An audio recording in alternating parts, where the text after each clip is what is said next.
আৰু তেওঁলোকে যিটো কোৰআন হাদিছৰ কথা ক'ব তাৰ মতে আমি চলিব পাৰোঁ। প্ৰথমতে মইতো এইখিনি অনুৰোধ কৰিম যে আমাৰ যিখিনি ভাই পেণ্ডেলৰ বাহিৰত আছে তেওঁলোকে আহি যাতে পেণ্ডেলত সোমোৱাই যায়। ইয়াত মকসদ কি, আমি কিয় আহিছোঁ, ইয়াত আমি কিহৰ কাৰণে আহিলোঁ, এই দিনী জলসাৰ বিষয়ে কোরআনে কি কয়, আহাদিসে কি কয়। মুসলিম শরীফের রিওয়ায়াত আল্লাহ নবী সাল্লাল্লাহু আলাইহি ওয়াসাল্লাম কইছে লা ইযকারু কওমি লা ইউকাযু কওমি ইযকারুল্লাহ। যেতিয়া কিছুমান দিনী জলসা বা দিনৰ বৈঠক হয় বুলি কৈছে, সেই বৈঠকসমূহ য'ত নেকি আল্লাহ আৰু আল্লাহৰ ৰাসূল সাল্লাল্লাহু আলাইহি ওয়াসাল্লামৰ কথা কোৱা হয়, কৈছে য'ত নেকি আল্লাহৰ তাজকিৰা কৰা হয়, আল্লাহৰ প্ৰশংসা কৰা হয়, তাত কি কৈছে অখাফাতহুমুল মালাইকা, অখাফাতহুমুল মালাইকা কৈছে সেই সকল মজলিছ যি আছে সেই মজলিছ বিলাক কি কৰে, ফৰিস্তাসকলে ঘেৰি লয় বুলি কৈছে। ফৰিস্তাসকলে ঘেৰি লয়, পহৰা দিয়ে। সেইকাৰণে আপুনি নিশ্চয় গম পায় যে বহুত ডাঙৰ ডাঙৰ আমাৰ ইসলামিক যিবিলাক বৈঠক হয়, যেনেকুৱা কণ্টেক্ট বা কিছুদিন আগতে আমি যিটো ইস্তিমা দেখা পালোঁ, ইস্তিমা হৈ গৈছিল, তাত বিশাল আয়োজন, য'ত নেকি লাখৰ লাখ মানুহ জমা হৈছে।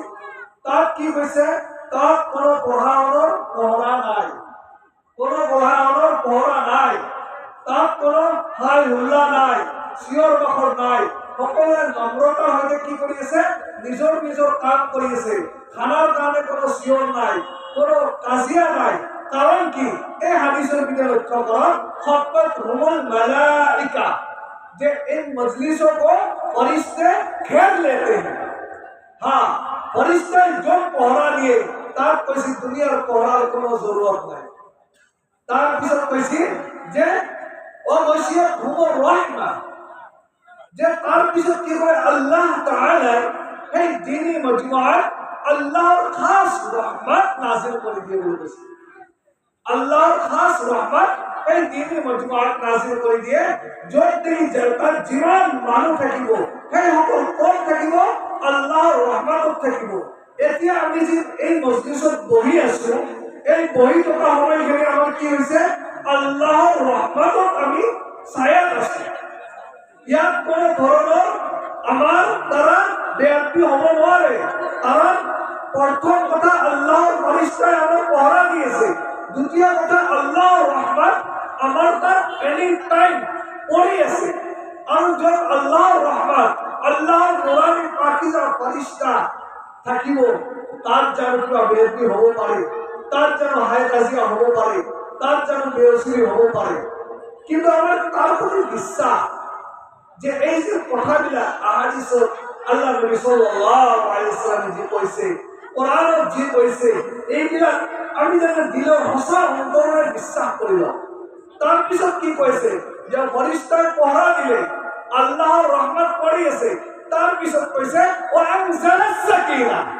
হ্যাঁ, এতিয়া কি হ'ব, এতিয়া আল্লাহ তাআলাই সেই মজলিছত যিমান মানুহ থাকিব তার দিলত সাকিনা নাজিল কৰি হ'ব। সাকিনা হৈছে তার দিলৰ শান্তি, দিলৰ শান্তি এটা আল্লাহ তাআলাই নাজিল কৰি দিয়ে। আমি ফজাইলে আমালত বাধা কৰোঁ যে আল্লাহ তাআলাই দিলৰ মজলিছত সাকিনা নাজিল কৰে। সাকিনা কাক কোৱা হয়, সাকিনা কোৱা হয় যে যিটো দিলৰ শান্তি হয় তাক সাকিনা বুলি কোৱা হয়। সেইকাৰণে আপুনি মন কৰিব যে যেতিয়া দিনী কথা শুনা যায় বা দিনৰ মজলিছত বহা যায়, তেতিয়া আমাৰ দিনবিলাক শান্তি হয়। তেতিয়া এনেকুৱা লাগে যে আজিৰ পৰা বেয়া কাম নকৰোঁ, তেতিয়া এনেকুৱা লাগে আজিৰ পৰা আল্লাহ নবী সাল্লাল্লাহু আলাইহি ওয়াসাল্লামৰ তৰিকাত চলি, আল্লাহৰ আহকামত চলি। তেতিয়া এনেকুৱা লাগে, কাৰণ সেই সাকিনা, সেই দিলৰ শান্তি, সেই নুৰানিয়াত আল্লাহ তাআলাই আমাৰ দিলত বহুৱাই দিছে। তাৰপিছত কোরআনে কি কৈছে, এইটোতো আহাদিসে ক'লে। হাদিসত আল্লাহ নবী সাল্লাল্লাহু আলাইহি ওয়াসাল্লামে ক'লে যে দিনৰ মজলিসৰ এনেকুৱা মৰ্তবা। এতিয়া আমি কোরআনত যাওঁ, যে কোরআনত কি কৈছে, কোরআনত কৈছে ওয়াল্লাযী আনজালা সাকিনাতা ফি কুলুবিল মুমিনিন লিয়াজদাদু ঈমানান মা ঈমানিহিম। কোরআনত কোৱা হৈছে আল্লাহ তাআলা ওয়াল্লাযী আনজালা সাকিনা, তেওঁ আল্লাহ কৈছে যে মই সাকিনা নাজিল কৰোঁ এনেকুৱা মজলিছত, ফি কুলুবিল মুমিনিনা মুমিনৰ দিলত কি কৰিব শান্তি বৰ্ধিত কৰোঁ এটা শান্তি দান কৰোঁ আৰু যেতিয়া মই মুমিনৰ দিলত শান্তি দান কৰোঁ আৰু যিটো শান্তি মই দিওঁ তাৰ পিছত কৈছে লিয়াজদাদু ঈমানান মা ঈমানিহিম হা এতিয়া মনত ৰাখা এতিয়া যেতিয়া মই তেওঁলোকৰ দিলত শান্তি নাজিল কৰি দিলোঁ তেওঁলোকে যেতিয়া শান্তি পালে তেতিয়া আল্লাহ তাআলাই কি কৰে এই দ্বীনী মজলিসত যিবিলাক কথা হয় সেইবিলাকৰ ওপৰত আমল কৰাৰ তৌফিক দিয়ে তাৰপিছত তাৰ ওপৰত যেতিয়া আমল কৰে দ্বীনী মজলিসত দিনৰ কথা শুনে তেতিয়া কৈছে লিয়াজদাদু ঈমানান মা কৈছে যে মই তেওঁলোকৰ ঈমানবিলাক বঢ়াই দিওঁ ঈমান বঢ়াই দিওঁ সেইকাৰণে দিনৰ মজলিসত থাকিলে মই লগতে যি ক'লো যে আমল কৰাৰ ইচ্ছা যায় বেয়া কামৰ পৰা বিৰত থকাৰ ইচ্ছা যায় এইটো কোনে কৈ আছে আমাৰ দিলে কৈ আছে